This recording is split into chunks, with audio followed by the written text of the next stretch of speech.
அஸ்ஸலாமு அலைக்கும் வரஹ்மத்துல்லாஹி வபரகாத்துஹு. நாளும் ஒரு நபிமொழி.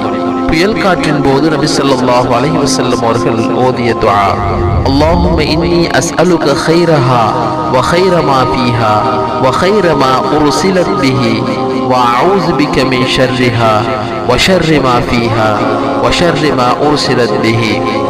அறிவிப்பாளர் ஆயிஷா ரலியல்லாஹு தஆலா அன்ஹா அவர்கள், நூல் முஸ்லிம். என் அன்புக்குரிய யூடியூப் சொந்தங்களே, என்னுடைய தாய் நாடான இலங்கை திருநாட்டில் புயல் காற்றும் வெள்ளப்பெருக்கும் ஏற்பட்டுள்ளது. எனவே தங்களுடைய துஆ பிரார்த்தனையில் எங்களுடைய நாட்டையும் சேர்த்துக் கொள்ளுங்கள். அதே போல எனது இந்த திருநாட்டில் இருக்கக்கூடிய அனைவரும் பாதுகாப்பாக இருங்கள். அல்லாஹ் சுப்ஹானஹு வ தஆலா அனைவரையும் பாதுகாத்து இந்த சீரற்ற காலநிலையிலிருந்து விடுதலை தருவானாக. ஆமீன். இது போன்ற தகவல்களை பெற சப்ஸ்கிரைப் செய்யுங்கள்.